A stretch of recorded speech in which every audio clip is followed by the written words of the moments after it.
Ellen DeGeneres' career is a prime example of the saying, "What goes around comes around." While her on-screen acts of kindness and her slogan, "Be Kind," helped her build a multi-award-winning talk show, her poor behavior behind the scenes earned her a reputation so damaging that it ultimately brought down everything she had built. Let's take a closer look at what else has been going on in this story. If you think Ellen has faced the consequences for her actions, leave a 1 in the comments. Otherwise, comment 0. Don't forget to like the video and subscribe to the channel so you don't miss out on the exciting content coming up. To say that Ellen has a talent for comedy would be an understatement.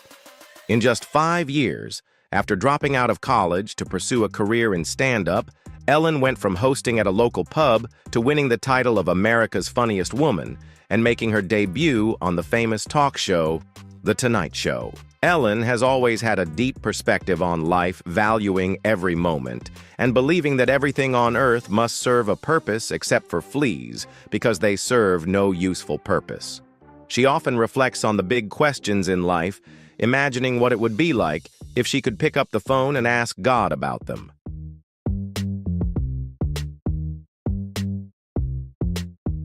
Ellen's unique perspective on life, combined with her dry humor and sarcastic personality, captivated audiences and created a strong connection with them. Though her comedy sometimes veered into self-deprecation, Ellen consistently drew from relatable everyday situations to craft stories that her audience could easily identify with. This approach led to her starring role in her own sitcom, where she played a bookstore owner, navigating life through humorous stories and lengthy reflections. While the show was beloved by fans and won several Emmy Awards, ABC canceled it in 1998 after the controversial Puppy episode, which featured Ellen coming out as the first openly gay lead character on television.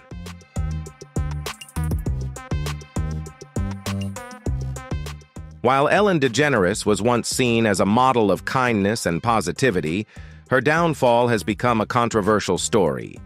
Is it justified for her to face the consequences after shedding all the pretenses and the facade of her show? Share your thoughts with us in the comments below this video.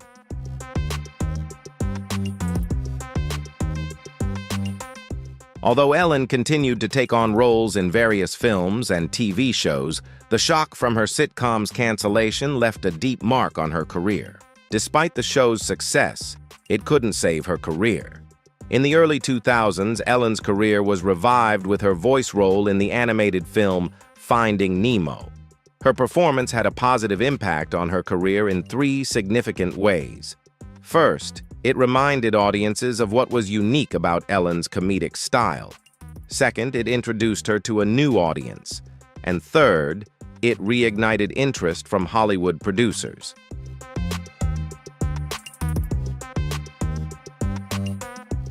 On September 8, 2003, Ellen officially launched her role as host with the first episode of The Ellen DeGeneres Show.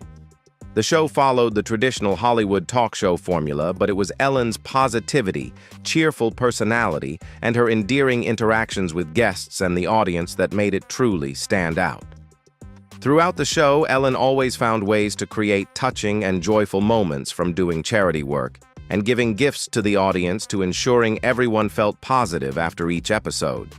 She turned her show into a positive experience for all viewers, with heartwarming gestures that constantly encouraged the audience to spread kindness and good deeds.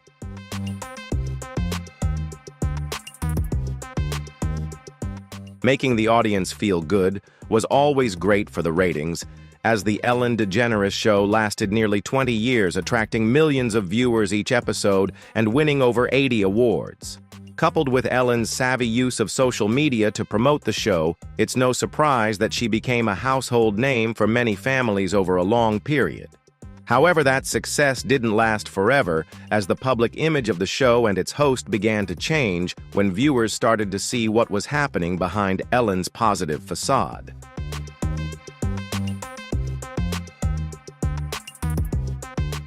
Throughout her time as a talk show host, there was always an undercurrent of resentment from those who had known her personally or worked with her professionally. The first clear sign of this occurred during the Writers Guild of America strike in 2007.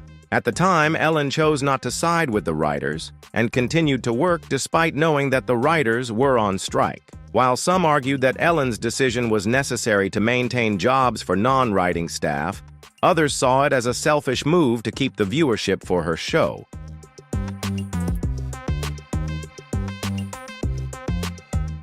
During this time, one of Ellen's former writers posted a blog revealing what she was really like when the cameras were off. The writer described how they would see Ellen during rehearsals, always laughing and captivating them with her charm and comedic timing. But once the director called for a cut, her face would instantly change and she would look at them with a cold stare, saying, "Why do you keep writing jokes that aren't funny?" The writer admitted being disappointed in Ellen, but not surprised by what they had witnessed firsthand. Although these claims didn't have a major impact on Ellen's public image, the entire situation planted seeds of doubt in the minds of viewers, opening the door for skepticism about her supposedly kind actions.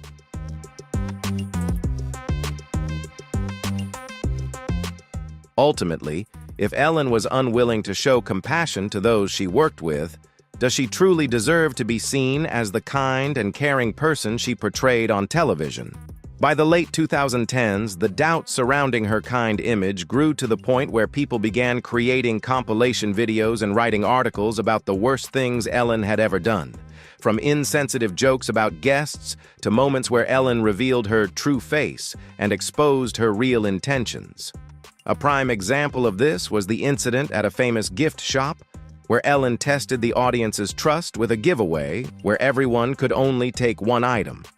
She singled out a person in the crowd and humiliated them in front of everyone, forcing people to reconsider the true values she was promoting.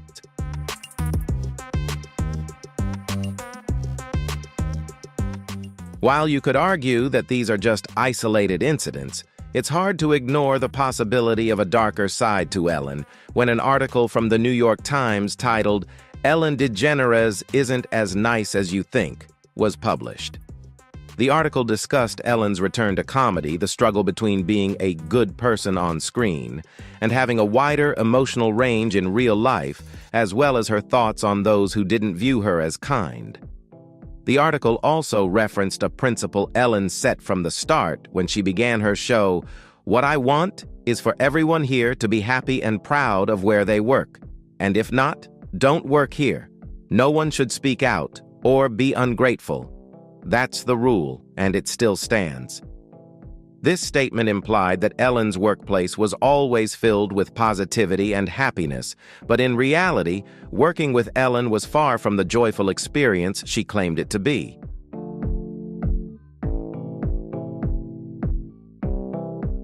On July 17, 2020, BuzzFeed published a detailed article about the toxic work experiences of a current employee and 10 former employees of the Ellen DeGeneres show, which included claims that the slogan "Be Kind" only appeared when the cameras were on, and that it was just a facade. These former employees also highlighted instances where senior management made racist comments, played favorites, and suppressed complaints about the toxic work environment. One former employee shared that they never felt safe approaching their manager with an issue, as the manager would monitor them even when they went to the bathroom and text them asking about their whereabouts and why they weren't at their desk.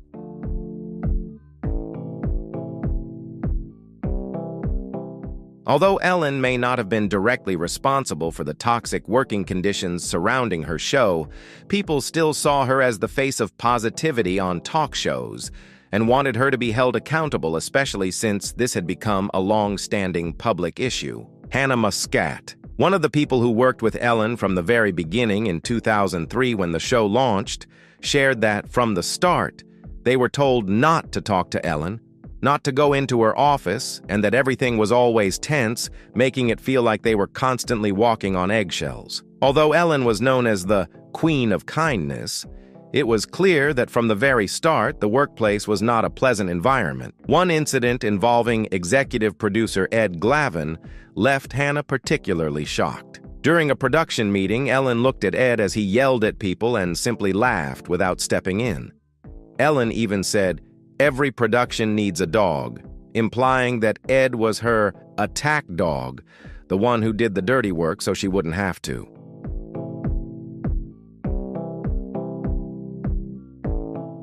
The allegations from staff became even more compelling when a viral Twitter post by Kelvin Portner was shared in which he described several unpleasant interactions Ellen had with fans over the years.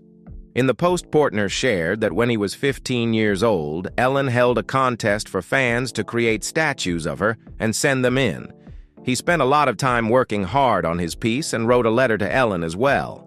But a few weeks later, she used the statue as a prop in a game and gave it away to a random person along with $500 hidden at the base of the statue.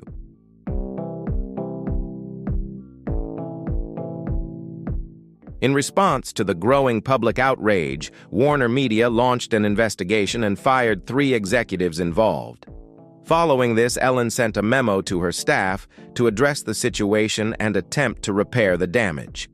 In the memo, she expressed her disappointment upon realizing that the show had strayed from the core values she had originally set. Ellen pledged that changes would be made and assured that such issues would not happen again.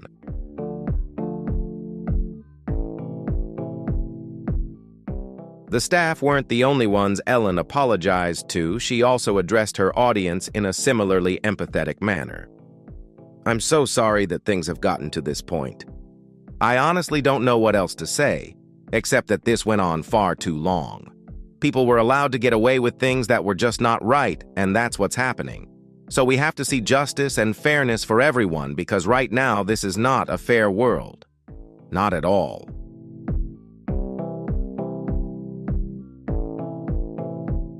Most viewers felt that Ellen's vague apology was nothing more than a meaningless PR move aimed at regaining public support. However, that didn't stop her from trying to craft a different narrative.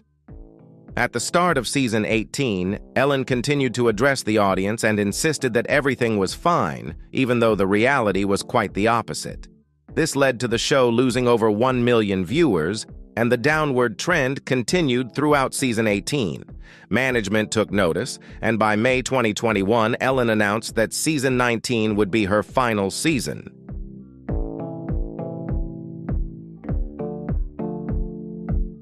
When announcing her decision, Ellen shared that the show had changed her life and that she would forever be grateful to the audience for the years of laughter, dancing, and sometimes even crying together.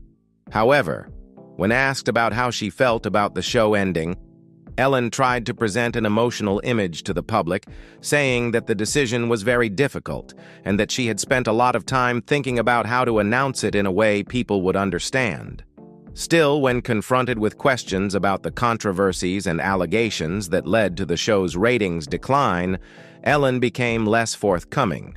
When asked about the toxic workplace accusations and the firing of 3 top executives, she insisted that if that were the reason she was leaving, she wouldn't have come back this season because those events had deeply shocked her. Ellen explained that every attack against her was really an attack on the values she stood for and claimed that she was simply a kind person who always wanted to please others and make them happy.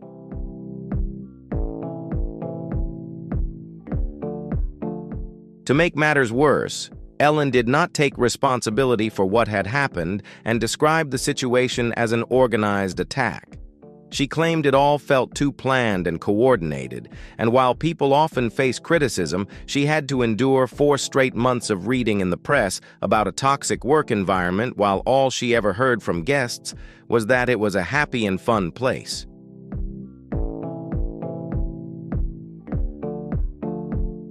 Although Ellen was the face and leader of the show, she made it seem as though she didn't fully control or understand the workplace culture there.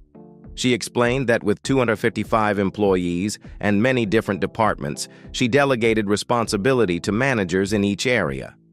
Her show clearly affected her, and she said she had to step up to ensure that unacceptable things would be changed. However, she felt that she couldn't control everything unless she stayed with every employee until they left each day, and she wished someone had come to her and told her about the issues.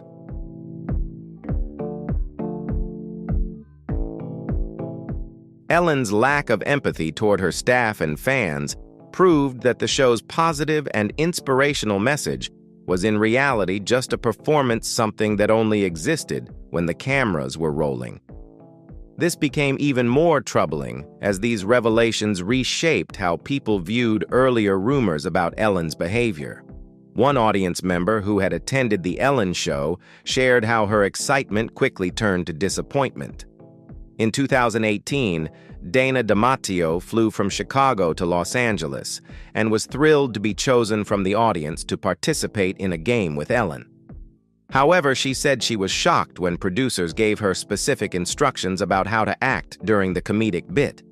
They told her, "You can't be smarter or funnier than Ellen. She's the funny one, she's the star, not you." Ellen, according to Dana, was completely different from the image viewers saw on TV. The Ellen we see on television and the Ellen when the cameras are off are two totally different people. She only talks to the audience when the cameras are rolling. As soon as they stop, she doesn't acknowledge anyone, she just sits on the couch.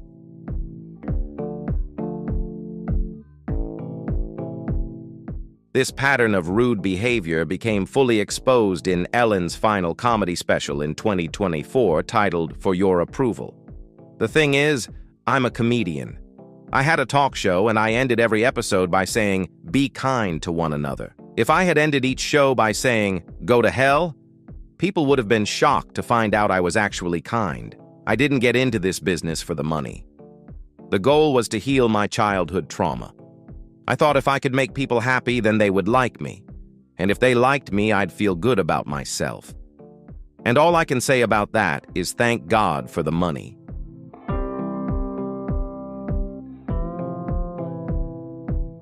From ignoring the toxic work environment she helped create to making mocking remarks about complaints from fans and former colleagues, Ellen did everything in her power to become unbearable, and the audience refused to let her get away with it. The comedy special received extremely negative feedback and sparked a new wave of backlash against Ellen. At this point, it seemed Ellen no longer cared if people knew the truth about her. She had ended one of the most successful talk show runs in television history. And was now free to pursue any project she wanted. So it made sense that she would completely abandon her positive image. However, in doing so, Ellen also abandoned the very essence of the show that made her famous and built her legacy, clearly proving that it was all just an act.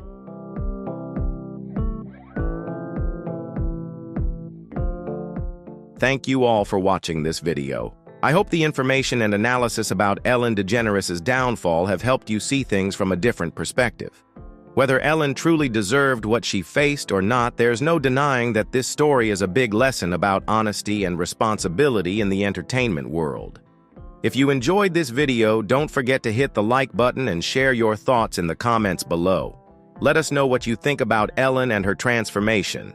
And don't forget to subscribe to the channel to catch our upcoming videos. Thanks for joining us and see you in the next video.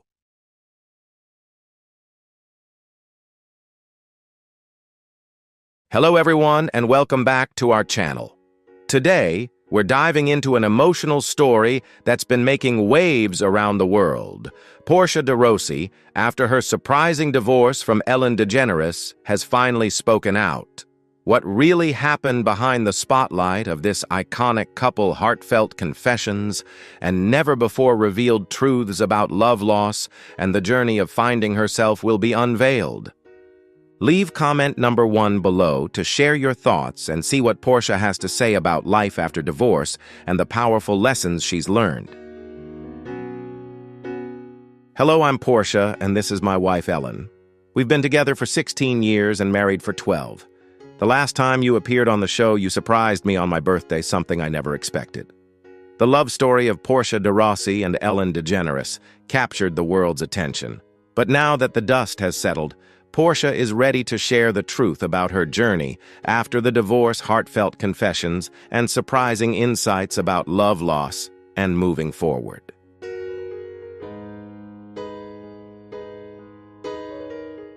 Portia de Rossi, born Amanda Lee Rogers, grew up in a small town in Victoria, Australia.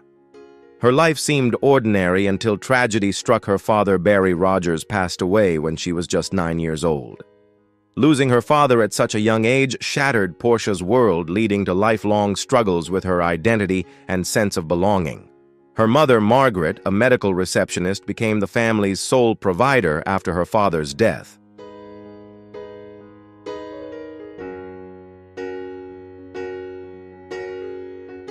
Portia grew up in Grovedale, a suburb of Geelong, and appeared early in front of the camera through print and television advertisements. However, she often felt disconnected, like a young girl searching for herself amidst pain and uncertainty. At the age of 15, she decided to change her name to Portia de Rossi, inspired by a Shakespearean character and the Italian surname de Rossi. This was more than just a name change. It was her way of escaping the pain of her past, like shedding an old skin to become a new version of herself.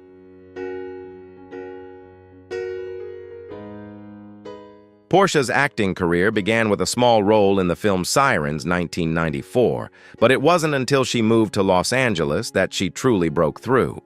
She worked hard to eliminate her Australian accent in order to fit into Hollywood.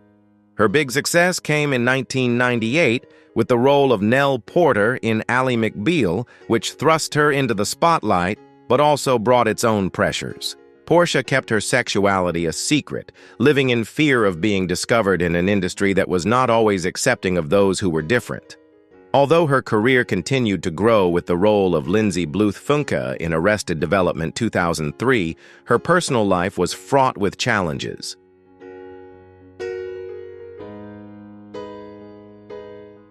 In 1996, Portia married filmmaker Mel Metcalf, but the marriage was a failed attempt to obtain a green card. They divorced in 1999, leaving her feeling lost and uncertain. From 2000 to 2004, she dated director Francesca Gregorini, but still feared publicly coming out due to concerns about judgment and backlash. It wasn't until 2004, when she met Ellen DeGeneres, that Portia found a new light in her life. Ellen, a prominent figure in the LGBTQ+ community, brought her a sense of peace she had never experienced before. In 2005, Portia publicly acknowledged her relationship with Ellen in interviews, finally shedding the heavy burden she had carried for so long.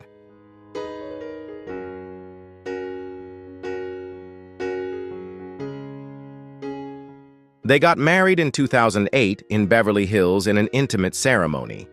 For Portia, it was a moment of stepping into the light after years of living in the shadows. However, she still faced struggles with body image and eating disorders, specifically anorexia and bulimia, that dated back to her time on Ally McBeal. In 2010, she opened up about these painful experiences in her autobiography, Unbearable Lightness: A Story of Loss and Gain, hoping to help others who were fighting similar battles.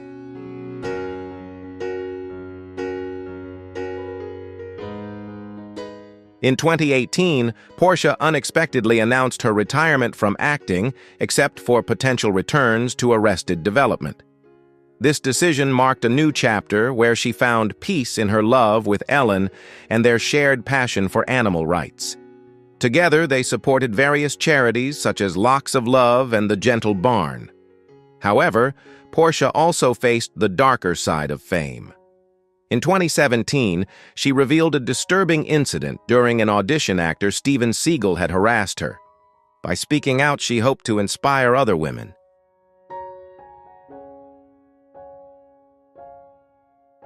What do you think about Portia de Rossi's emotional journey and the challenges she has faced? Leave your thoughts in comment number 2 below to share your perspective on her story.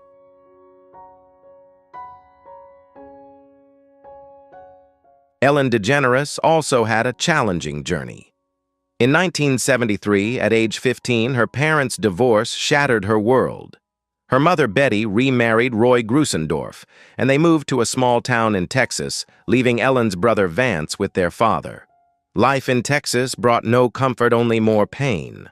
Roy, who should have protected Ellen, abused her, exploiting her mother's breast cancer as an excuse for his wrongful actions. One night, when Roy tried to force his way into her room, Ellen fled, spending the night in a hospital to escape him. She kept this secret for years, and when she finally told her mother, Betty didn't believe her staying with Roy for another 18 years, leaving Ellen to face the trauma alone.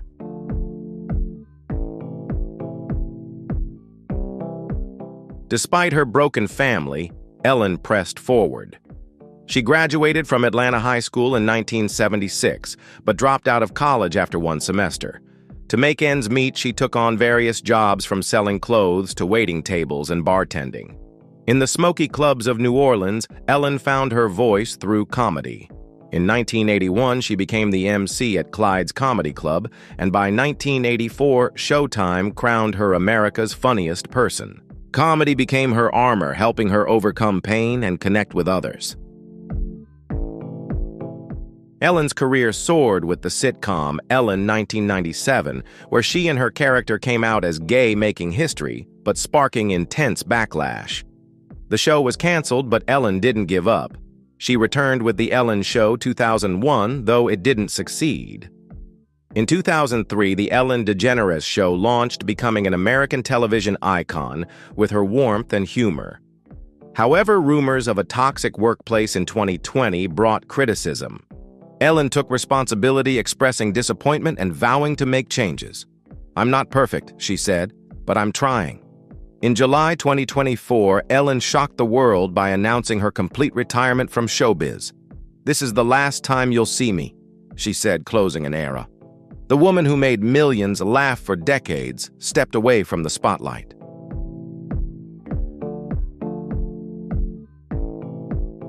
Ellen's financial success was remarkable.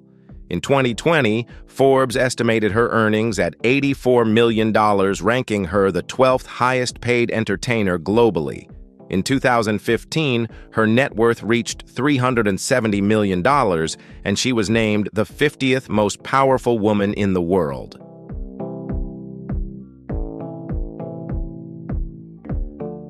On social media, Ellen's influence was massive. In 2018, she had 76 million Twitter followers and 55.8 million on Instagram. By November 2023, her Twitter following slightly dropped to 75 million, but her Instagram skyrocketed to 139 million, cementing her as a top global influencer. Off-screen, Ellen is a huge NFL fan, cheering for the New Orleans Saints and Green Bay Packers. She once showed up at a Saints practice dressed as Packers legend Don Hutson, showcasing her humor and knack for self-deprecation. But behind these lighthearted moments, Ellen's personal life remained full of challenges.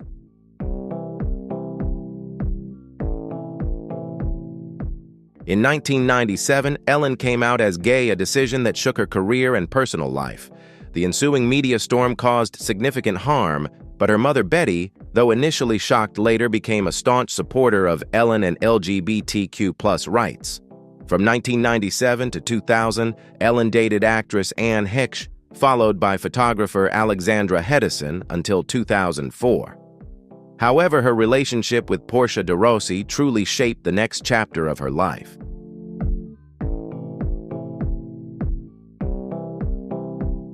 Portia and Ellen first met in 2000 at a Hollywood event. At the time, Ellen was already a renowned comedian and talk show host, openly gay in a world that wasn't fully accepting. Portia, an up-and-coming actress, kept her sexuality hidden, fearing it would harm her career. There was a spark between them, but Portia wasn't ready. It wasn't until 2004, when both were single, that they began dating. Ellen, openly proud, helped Portia navigate her journey to living authentically. "I had built walls," Portia said, "and Ellen was the first person who made me feel safe enough to let them down."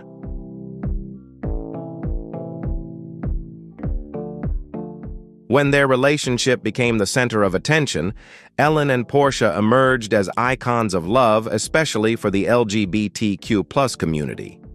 Ellen was at the peak of her career, while Portia gained recognition for her role in Arrested Development.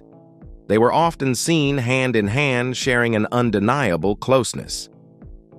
In 2008, after California legalized same-sex marriage, Ellen proposed to Portia in a private moment at home. Their wedding was simple yet beautiful, attended by close friends and family. They exchanged vows to stand by each other forever, a triumph not only for them, but also for those who admired them.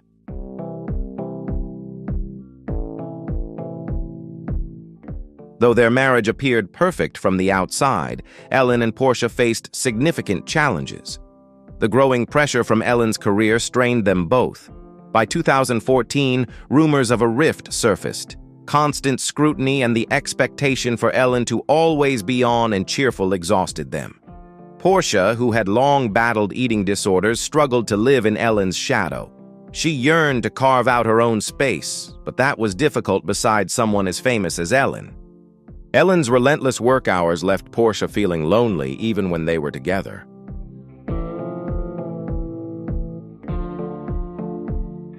In 2018, Ellen considered ending the Ellen DeGeneres show. She was exhausted by the pressure to always be cheerful. "I'm just tired," she confessed to Portia. In that moment, it seemed things might change. Portia supported the idea, hoping they could spend more time together and mend their growing rift. But ultimately, Ellen renewed her contract and the distance between them widened.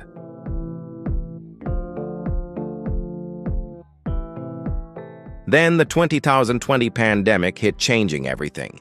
Ellen faced accusations of fostering a toxic work environment. The media storm was relentless, with the scandal dominating headlines. Portia publicly stood by Ellen, but the strain within their family was immense. The stress from the controversy, combined with existing cracks in their relationship, began to take a toll. They argued more frequently. Ellen, always determined to control her public image, started imposing that same need for control at home, leading to conflicts.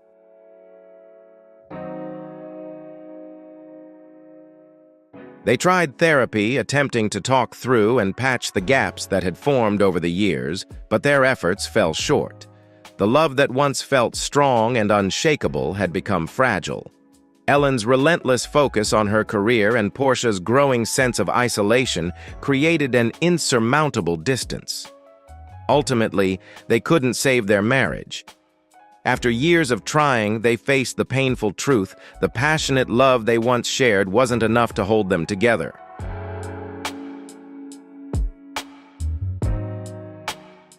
They still cared for each other, no doubt about that.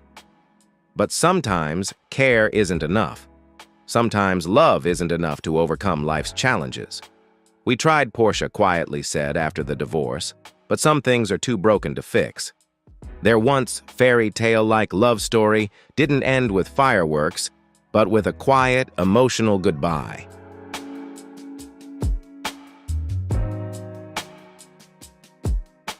Behind the dazzling spotlight of hit TV shows and on-stage smiles, the love story of Ellen DeGeneres and Portia de Rossi is a complex symphony filled with joy, tears, sacrifices, and lessons in growth.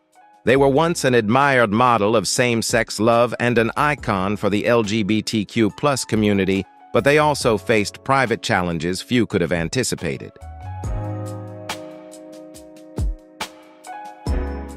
Ellen DeGeneres, with a career spanning decades, is a woman who reshaped the landscape of American talk shows. She brought audiences not only laughter, but also warmth, empathy, and a message of self-acceptance. However, that glittering career came with immense unseen pressure. Offstage, Ellen was meticulous about maintaining her positive public image. Yet the constant pressure to appear cheerful and perfect in front of millions gradually took its toll. Interviews and articles have revealed that Ellen struggled deeply to balance her public persona with her true emotions.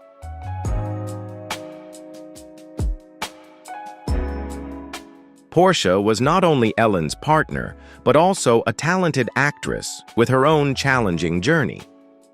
Born in Australia, Portia endured numerous childhood hardships and sought her true self through name changes, career roles, and personal transformations. Her relationship with Ellen marked the most significant turning point in that tumultuous journey. Like Ellen, Portia faced pressures from her career and public scrutiny, especially standing beside someone as famous as Ellen. She once shared the difficulties of maintaining her independence and unique identity while constantly being under the spotlight and compared to her partner.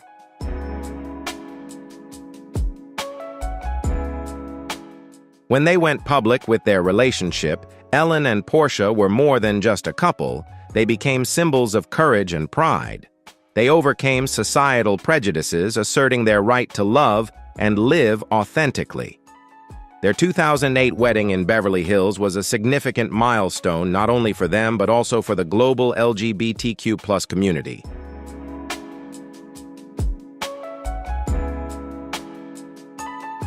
In the early years of their marriage, Ellen and Portia were widely seen as a happy couple building a home together and supporting each other's careers. They frequently appeared on TV shows and major events, showcasing their harmony and genuine affection.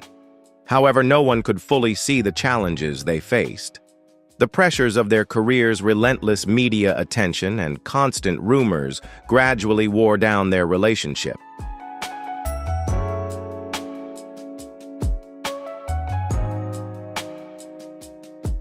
Portia repeatedly faced mental health challenges, particularly long-standing eating disorders, which she described as an unending battle. Standing beside a star like Ellen sometimes made her feel overshadowed and stripped of her own identity, leading to feelings of loneliness even when with the person she loved. Ellen, too, wasn't spared her own crises, from the pressure to maintain her public image to allegations of a toxic work environment on her show. These storms led to frequent tension, arguments, and exhaustion between them. At one point, Ellen considered ending her show to focus more on family, but her career kept pulling her back.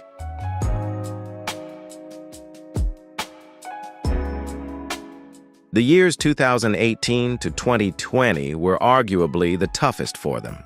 When the toxic workplace scandal erupted, public and media pressure reached a fever pitch. Portia struggled to maintain her privacy while standing by Ellen during her most challenging moments. Differences in how they handled stress, coupled with Ellen's intense focus on work, widened the gap between them. They tried multiple times to seek therapy and talk through their issues to mend the cracks, but their individual struggles were too overwhelming, rendering those efforts less effective than hoped.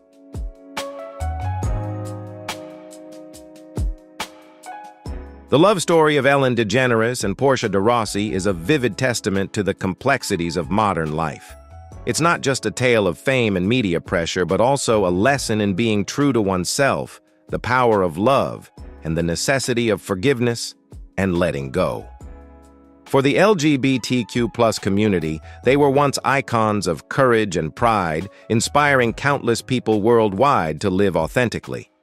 And though they are no longer together, the values and messages they shared will endure.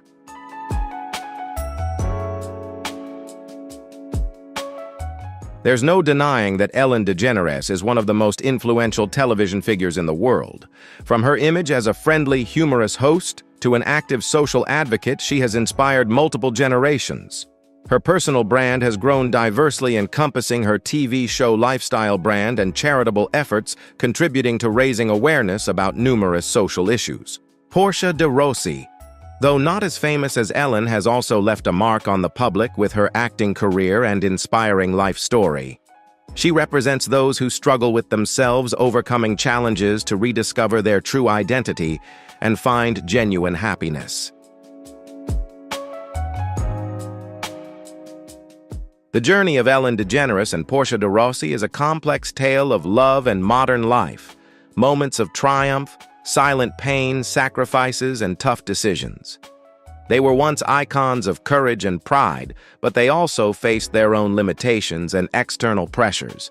Their story isn't a fairy tale with a perfect ending, but a testament that even the most passionate love requires balance, harmony, and patience. When those elements fade, letting go can also be a form of love.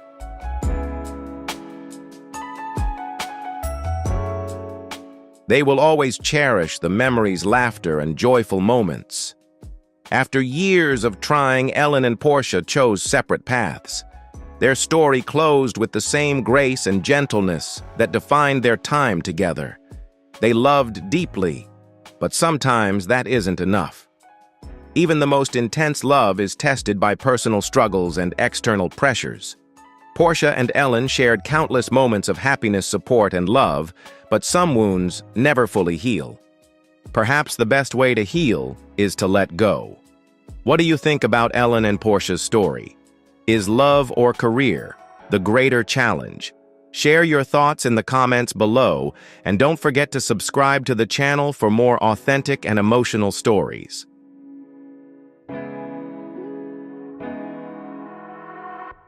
Kevin Costner, a screen legend known worldwide for his iconic roles and a life full of ups and downs. At 70, an age when he should be enjoying his golden years with family, he's chosen a completely solitary life in his multi-million-dollar mansion. Why would a man who once had it all, who went through high-profile marriages, decide to live like a lone cowboy in the heart of Hollywood? Is this a tragedy of old age, or a bold and mysterious choice?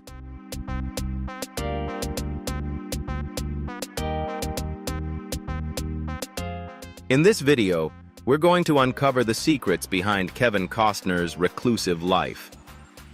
You'll discover the scars from 2 failed marriages, the burning artistic passion that consumed his close relationships, and how he found peace in his own solitude. This isn't just the story of a Hollywood star, it's a man's journey to find meaning in life. If you're ready to explore this mystery, leave a 1 in the comments. If not, comment 0. Enjoy the video, and don't forget to leave a sub to support the channel.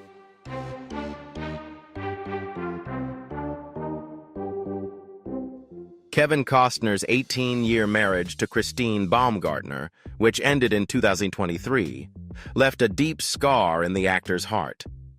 It marked not only the end of a relationship, but also sparked a storm of legal and emotional battles, shedding light on why Costner is now living alone in a $145 million estate in Santa Barbara.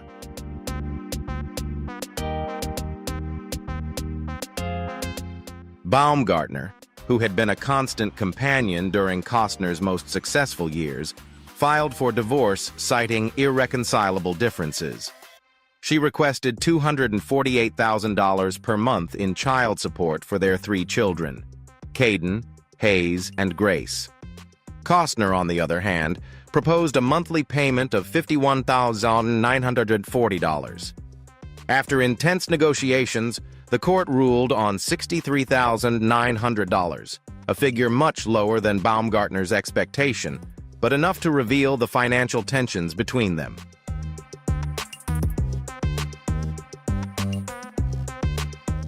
The root of their conflict lies in Costner's lifestyle. Baumgartner expressed frustration that he was too busy with work, especially the ambitious film project Horizon, an American saga, to the point of neglecting the family. Long days on set, frequent trips, and his full dedication to the Hollywood dream made her feel forgotten. In a somber interview, Costner said, "It was a painful moment. I never thought the marriage would end this way," according to a 2025 report by GOTV. His words revealed the shock and heartbreak of a man who once believed in eternal love. The divorce not only took away his partner, but also shattered his faith in marriage, leading him into solitude as a way to protect himself from further pain.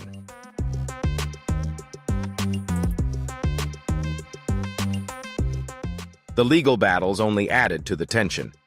According to the prenuptial agreement, Baumgartner was required to leave their shared home within 30 days of the divorce. She refused, sparking a tense courtroom showdown. Costner, who had endured the most expensive breakup of his life, remained steadfast. Eventually, Baumgartner agreed to leave after receiving an undisclosed sum, but the damage to their relationship was irreversible. A source from Radar Online revealed that Costner felt deeply betrayed, not only by Baumgartner's departure, but also by accusations that he hid assets to reduce his financial obligations. He denied the allegations and asserted his transparency, though the sting of those claims still lingered.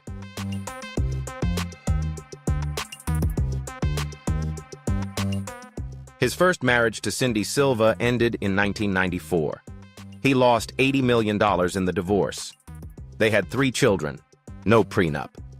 He later called it one of the worst times of his life. But by 2025, the two were said to be friends again.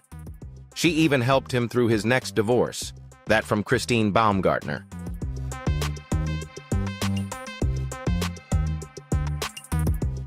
They had been married for 18 years. She filed on May 1, 2023. The news came as a surprise. This time, he had signed a prenuptial agreement, but the fight was brutal. She had to move out of his home.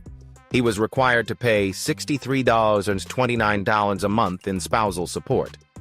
By early 2025, she was engaged to an old friend of his, Josh Connor. There were rumors that Costner was planning to renegotiate the agreement after she remarried.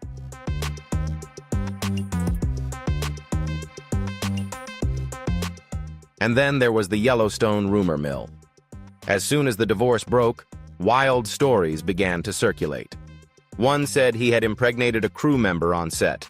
Another claimed he had walked out on filming. His team called it all nonsense. Still, the rumors persisted. The timing seemed designed to hurt him. In early 2025, Costner started dating again, but he had one rule.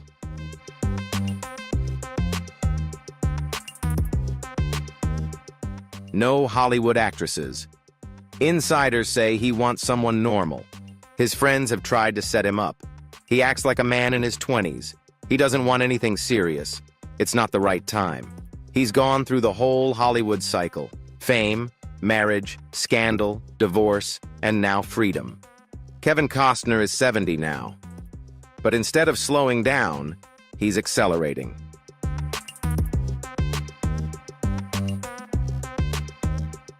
Have you ever wondered why a big star like Kevin Costner chooses to live alone, away from fame and noise? Is it just a personal choice, or is there something deeper behind it? Comment below. Do you agree with his way of life? Type yes or no.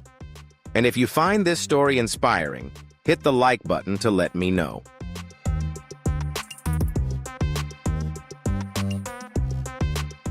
On May 26, 2025, Kevin Costner's new documentary series, The West, will premiere on the History Channel. It's not just one episode, it's a 2-episode special to kick off the 8-part series. Then another episode will air the following night before the show moves to its regular Monday time slot. This series is different.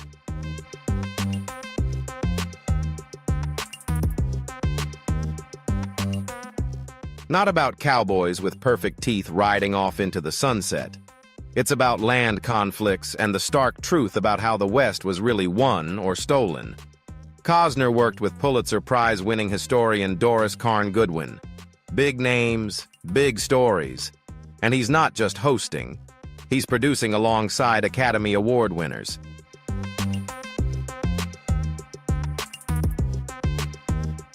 This isn't a retirement project.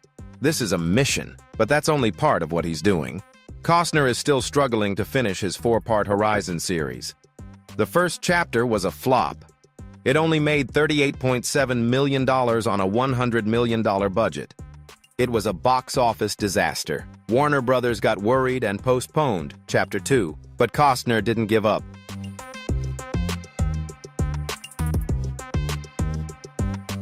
At the Venice Film Festival, he admitted that the going has gotten tougher. The Rock is falling downhill again, he said. But I have to put my hand on it again. That Rock. That's Chapter 3. He spent $38 million of his own money. And now, he's trying to find more to complete not just one film, but possibly Chapters 3 and 4 together by 2025.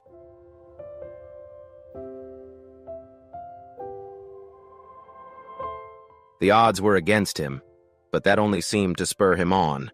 When I felt rejected, my desire grew, he said. To make all this happen, Costner didn't just write a script or yell action. He built something real.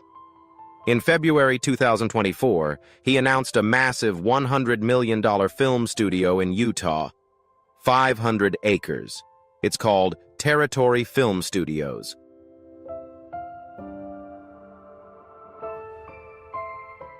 Infrastructure for roads, water, and electricity has been fully developed around St. George Airport. The first phase featured a 39,000-square-foot warehouse that served as the filming location for Horizon Chapter 3. Upcoming in Phase 2 is the addition of a 20,000-square-foot sound studio, along with modern office spaces. There are even plans for a Kevin Costner-themed restaurant. Once fully operational, the complex is expected to create around 30 full-time jobs and offer growth potential as more film studios start leasing production space.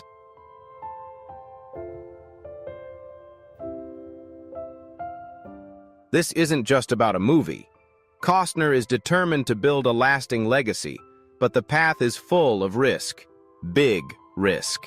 After the failure of Horizon Chapter 1, his financial situation took a serious hit. The film only earned $11 million during its opening weekend, far below expectations. According to sources, he had to mortgage his California properties, including a 10-acre ranch in Santa Barbara, to keep the project going.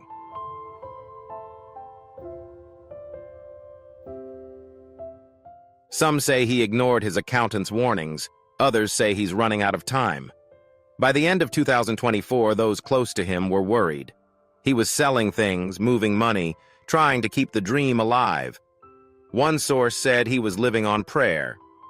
If things didn't change, he could lose even more.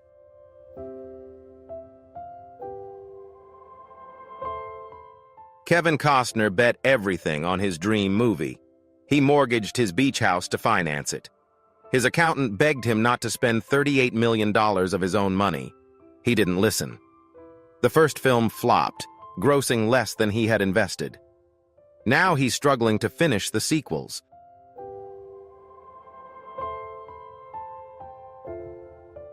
He's selling stuff and transferring money. Friends say he's winging it and praying. Right now, Kevin Costner is stuck in a nightmare. And here's what it really looks like. Kevin Costner was born in 1955 in a small California town called Linwood. His parents weren't rich or famous.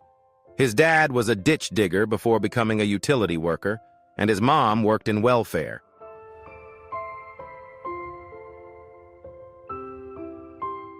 A tragedy struck the family before Kevin was born. His middle brother died at birth. Only Kevin and his older brother Dan remained. His family had German, English, Irish, Scottish, Welsh, and even Cherokee roots. They were devout Baptists, and life was simple, even sometimes difficult.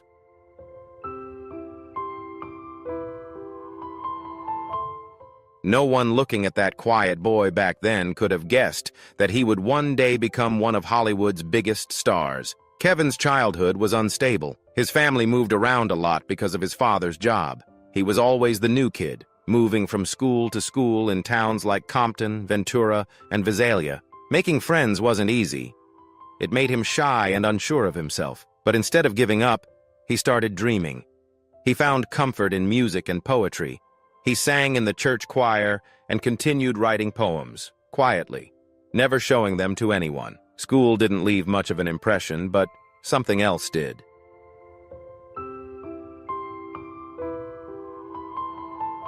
When he was 7, he saw the movie How the West Was Won. It had a profound impact on him. There was something about the wide-open frontier, the rawness of it all, that stayed with him. That movie planted a seed that he didn't even know would grow into the stories he would one day bring to the screen. At first, though, Kevin had a very different kind of anxiety. When he finished high school, he was only 5'2". He was small, and he was worried about it.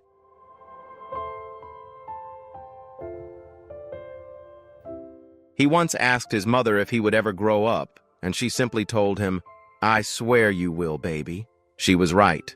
Over the next few years, he grew 11 inches, reaching 6'1". Doctors call it catch-up growth, and it's rare. But even before he grew taller, he was strong.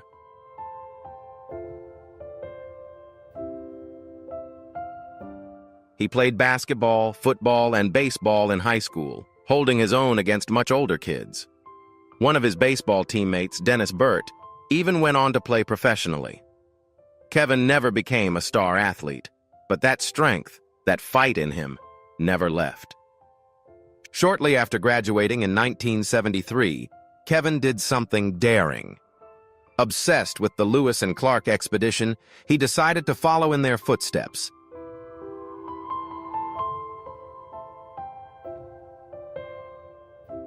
He built a boat with his own hands. It wasn't pretty, but it worked well. He loaded it onto a battered old truck and set out alone. He paddled down rivers and camped in the wilderness, reading Bury My Heart at Wounded Knee Under the Stars. That book shattered him. It told the painful truth about what Native Americans endured and left a deep mark on his soul. On quiet nights beneath the star-filled sky, he felt a profound connection to history, to the people who had endured with resilience and fought to preserve their cultural identity. The journey was not just a physical adventure, but a spiritual one, a quest for meaning and awakening in a turbulent world.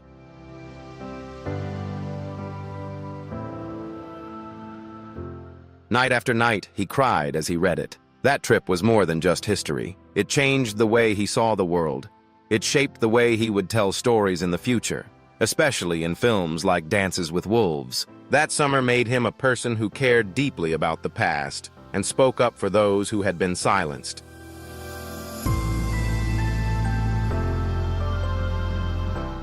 A few years later, something happened that most people wouldn't believe unless it was written in a movie script. In 1978, Kevin was newly married and flying back from Mexico with his new wife. Sitting on the same flight was none other than Richard Burton, one of the greatest actors of all time. Burton had bought all the seats around him, but Kevin walked over, waited quietly, and asked if he could talk for a moment.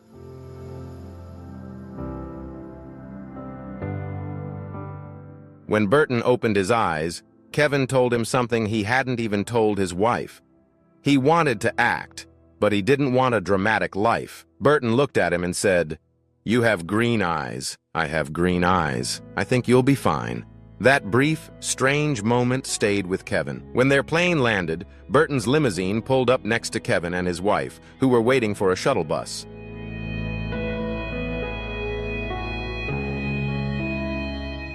Burton rolled down the window and told him, "Good luck."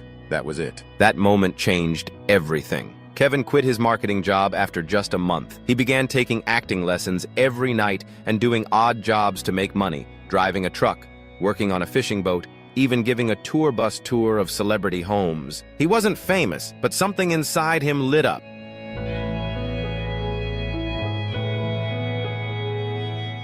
He had no money, no connections, and no clear path, but he had something more important than all of that. He had faith. Kevin Costner didn't start his career with red carpets and big checks. His career began with a movie he later wished never existed. Back in the late 1970s, he was broke and desperate. He took a role in a low-budget movie called Sizzle Beach, USA.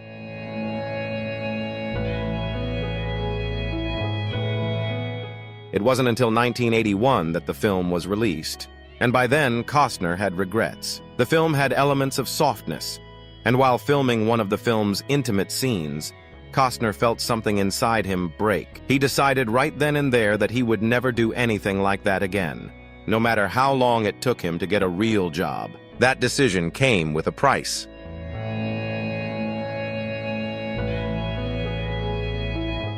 For nearly 6 years, he barely worked, making ends meet with odd jobs and side hustles. He even tried to buy the rights to the film back then so no one would see it. But the distributor refused and re-released the film after he became famous, using his name to sell tickets. He got a few roles, but nothing changed his life. In The Big Chill, he was cast as a man who committed suicide.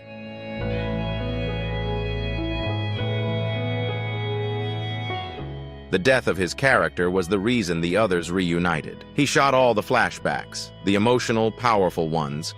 Then the director cut it all. Every scene was gone. The only thing left was the opening shot of his dead body. Just a face. No dialogue, no credit. It was supposed to be his big break. Instead, it was another door slammed in his face.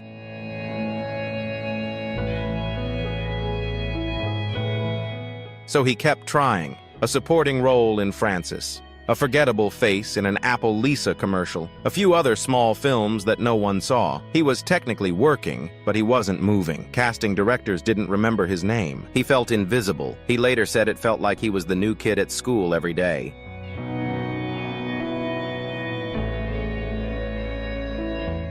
His family moved around a lot when he was young, and that sense of loneliness followed him to Hollywood. Still, he kept going. He dreamed. He waited. Then the phone rang. It was Lawrence Kasdan, the same director who had cut him off from the great cold that felt so guilty. He remembered how good Costner was, even if no one else got to see it.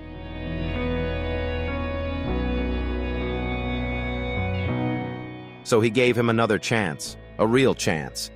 He offered him a role in Silverado. Not just any role, but a role that would finally let Costner show what he could do. It worked. Costner was charming, funny, and energetic. People noticed. For the first time, they remembered him. That movie opened a lot of doors.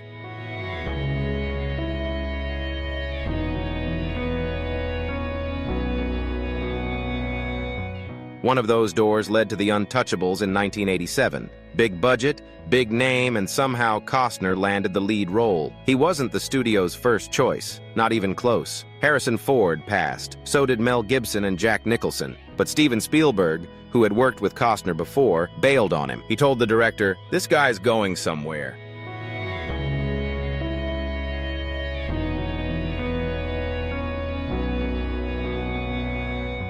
And he was right. Costner starred opposite Robert De Niro and Sean Connery, and he made it on his own. The film grossed over $100 million. Suddenly, Costner was no longer a struggling actor. He was a star, but he didn't stop to celebrate. His next move was Bull Durham, and he didn't just want to act.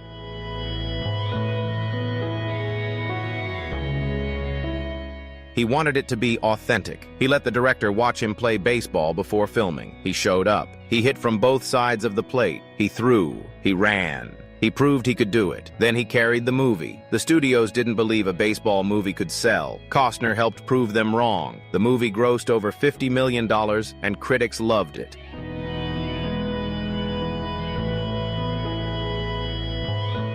A year later, he made Field of Dreams, a quiet, eerie film about a farmer who hears voices in a cornfield. If you build it, they will come. That quote became part of American culture. The film grossed nearly $85 million. It was nominated for an Oscar. People still quote it to this day. It didn't just make money, it made memories.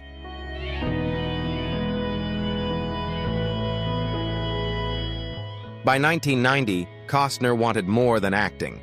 He founded TIG Productions to make films he believed in. The first was Dances with Wolves. The studios said it was too long, too risky, too weird. They told him to cut the Native American language scenes. He said no. They told him to cut the budget. He said no. He put his own money into it, millions of dollars. It could have ruined him.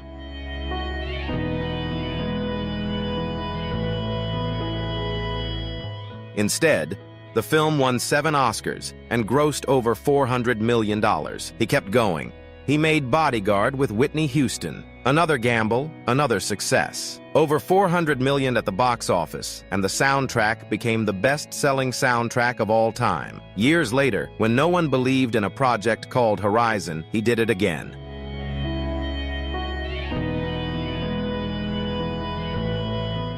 He mortgaged his dream house to finance the project. Same mindset, same risk, same heart, same reason. Because Kevin Costner doesn't wait for permission to tell a story, he just builds it. Kevin Costner doesn't just act, he goes all in.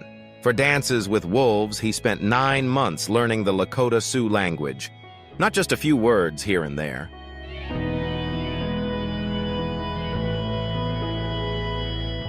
He actually worked with Native American consultants and demanded that nearly a third of the film be in authentic Lakota. That bold move made studios nervous. 2 of them turned the film down, but Orion Pictures took the risk.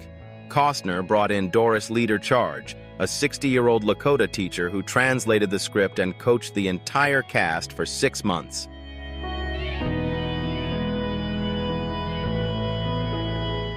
She said she made more money in that half year than she ever did teaching on the Rosebud Reservation. But even with all that hard work, some Native viewers still laughed at the film.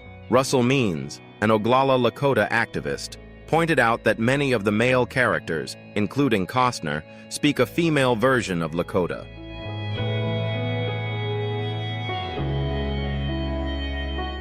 However, it was one of the first times a Hollywood film had devoted so much screen time to a native language, and people noticed. When Dances with Wolves won the Oscar in 1991, it took Hollywood by storm. On March 25th, in front of nearly 43 million viewers, the film won 7 Oscars out of 12 nominations. Costner won Best Director, only the 5th person ever to win the award for a debut film, and was also nominated for Best Actor.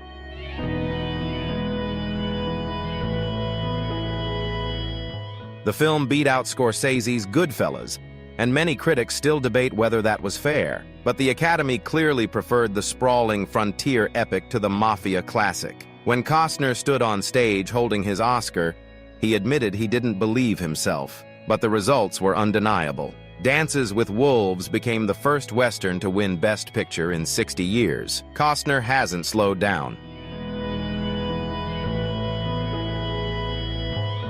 Just days after finishing Dances with Wolves, he was cast in Robin Hood, Prince of Thieves. He barely had time to rest. His schedule was so tight that he skipped stuntmen and did most of his own action scenes. He scaled castle walls, jumped over hills, and even injured his shoulder doing so. One crazy stunt involved hurling himself over a 10-meter wall with a catapult.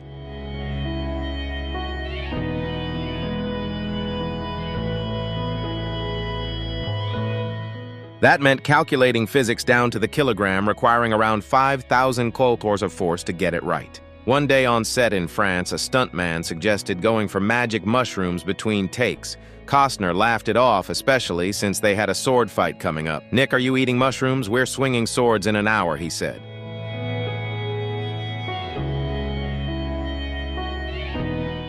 Meanwhile, planes continued to roar overhead from Heathrow Airport, ruining shots and forcing them to redo the grueling castle climb over and over again.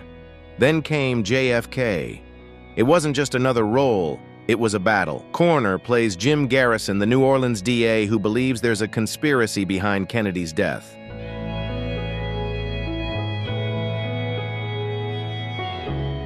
Director Oliver Stone didn't hold back. The film hinted that the CIA, FBI, military, and even the vice president may have been involved. It caused a firestorm months before its release. Journalists, historians, and government officials called it dangerous. But Costner didn't back down. He told Time magazine that even asking these questions was liberating.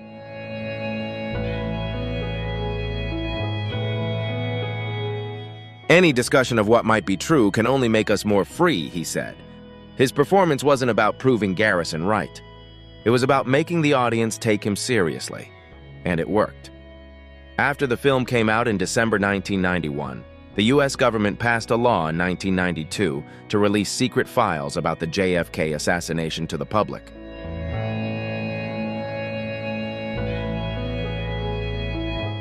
But perhaps Costner's smartest career move came in 1992 with The Bodyguard.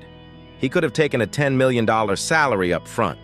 Instead, he gambled on the film's success and asked for a percentage of the profits.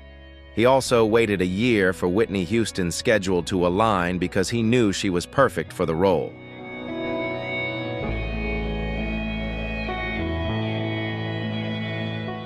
And he was right. The film opened on November 25, 1992, the same day as Disney's Aladdin, and grossed $16.6 million in its first weekend. It went on to gross $410.9 million worldwide. In Japan alone, it grossed over $21 million, making it Warner Brothers' highest-grossing film there. Costner's box office receipts and soundtrack royalties totaled over $20 million, possibly as much as $30 million.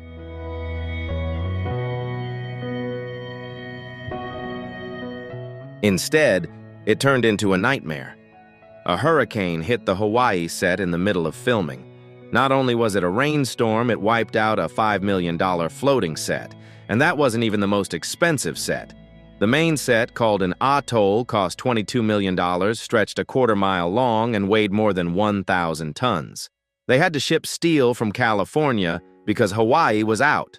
People nearly drowned. His co-stars were thrown off the boat. Costner nearly died from being tied to the mast. The stunt coordinator developed compression sickness and had to be airlifted to the hospital. The budget ballooned. It started at $65 million. Then it went to $100 million, then $135 million, and finally $175 million.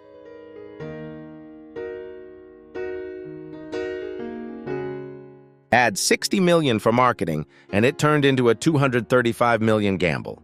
In 1995, that was unheard of. Independence Day cost just $75 million. People started calling it Fish Tar and Kevin's Gate. Although it later made money on home video, the damage was done. He was no longer just a movie star. He was a joke. Then there was the play with the director.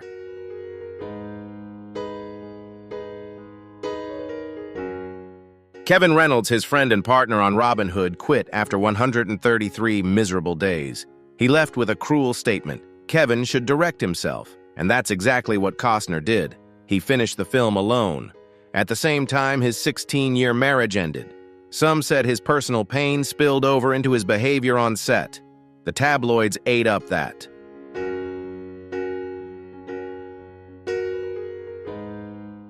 Worse, a story broke that Costner wanted digital hair added to cover his bald head. He denied it, called names, and said he never worked while high or drunk. But the rumors persisted. People made fun of him. They said he was vain. They said he was difficult. It became part of the diva label that he couldn't escape.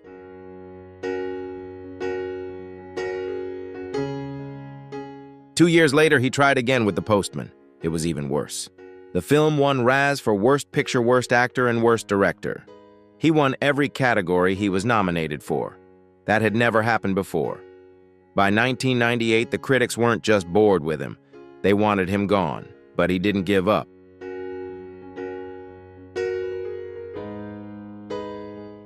In 2003, he returned with a Wild West. No explosions, no gimmicks, just an old Western with heart. He directed it himself and starred alongside Robert Duvall. The film cost $26 million and grossed over $68 million worldwide. He bet on himself and it paid off. Then in 2007, he blew everyone away. In Mr. Brooks, he played a serial killer.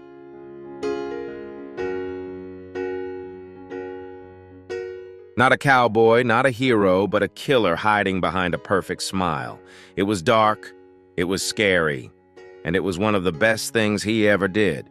He used the good guy image to scare you. It worked. By 2012, he had won an Emmy.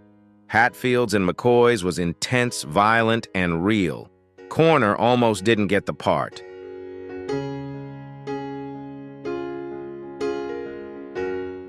He said no 3 times, but when he said no, the results were magical. More than 14 million people watched the premiere. He won Best Actor and reminded Hollywood why they loved him in the first place. And he kept going. In 2016, while filming Hidden Figures, he suffered from severe kidney stones. He had to take morphine to get through the pain. He didn't take a day off, not a single day.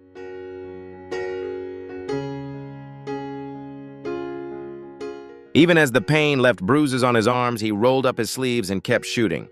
Then came Yellowstone. In 2017, Taylor Sheridan wanted Costner to play John Dutton. Costner wasn't sure. He agreed to only do 1 season with conditions, but after the show aired in 2018, it slowly became a huge hit.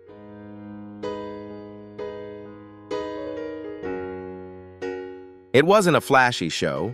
It didn't win any major awards, but people loved it. In the first season, he was making $500,000 per episode. That alone was a huge paycheck.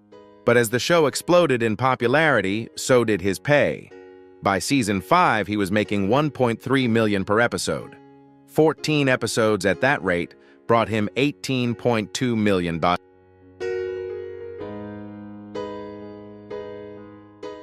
million for 1 season, and that wasn't enough for him. In 2023, it was reported that he was asking for $1.5 million per episode. At the same time, he was deep into his dream project Horizon, an American series. This didn't sit well with the show's producers. Filming schedules clashed. What used to be an 8-week shoot turned into a 12-week commitment.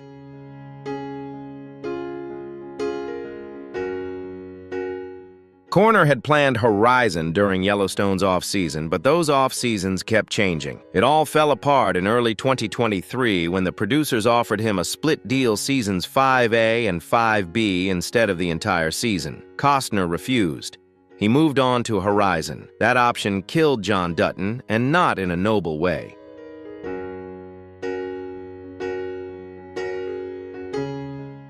The mid-season premiere in November 2024 shocked fans. Dutton was found dead in his bathtub, a note nearby. At first it appeared to be a suicide, but 2 episodes later, the truth was revealed. He had been murdered by 3 assassins sent by Sarah Atwood. They faked their suicide, left a fake note, and tried to make it all go away, but failed. The case turned out to be incongruous. A murder investigation began.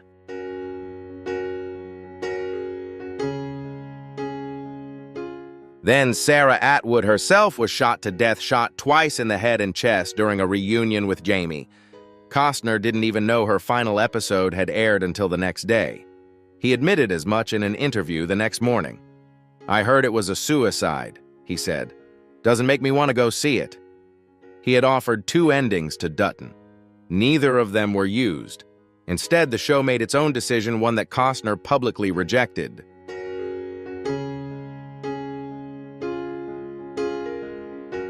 But while the rest of the cast was making $200,000 an episode, Costner made over $24 million in the final season, and the ratings, even without him, were record-breaking.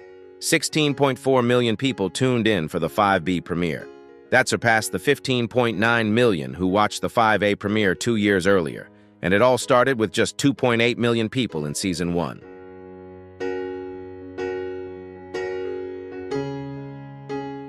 Costner's controversial departure from the show has raised questions about the future of the hit series.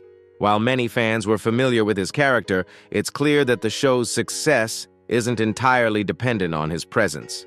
The record-breaking viewership following his departure proves that.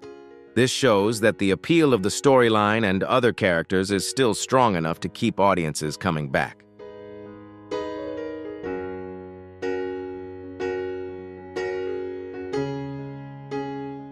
Costner has moved on to the next part of his career.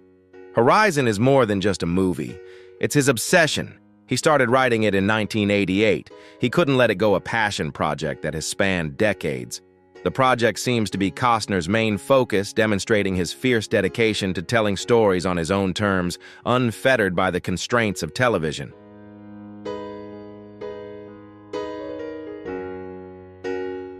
After Open Range in 2003, he tried to pitch it to Disney, but they turned him down over a $5 million budget dispute. It languished for decades. Then in 2022, he finally found backing, but not without a price. He mortgaged his 10-acre beachfront property in Santa Barbara, the house he called his last home. He told his accountant he would invest $38 million of his own money in Horizon.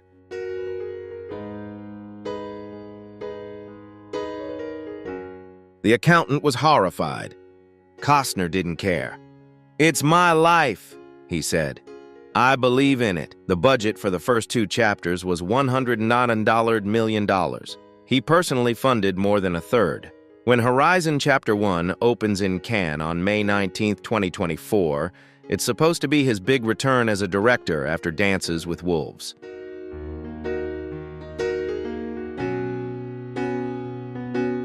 But critics were divided. Some loved it, others didn't. Box office receipts didn't help.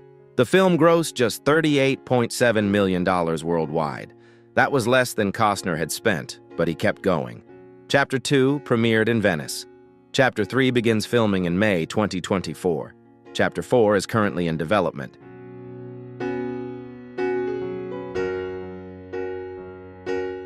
This was no small undertaking. There were more than 170 speaking roles across 4 films. Chapter 1 alone featured names like Sienna Miller, Sam Worthington, and Luke Wilson. Costner went all in. Even when the money ran out, he refused to back down. While his films were underperforming, his personal life was equally chaotic.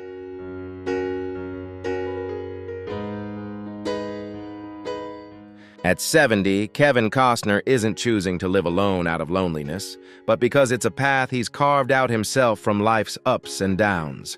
From the wounds of 2 failed marriages, a burning passion for art, moments of cowboy-like freedom, and an unconditional love for his children, Costner has found meaning in independence. He lives like John Dutton, resilient and unyielding, embracing solitude as a companion. His life proves that happiness comes not only from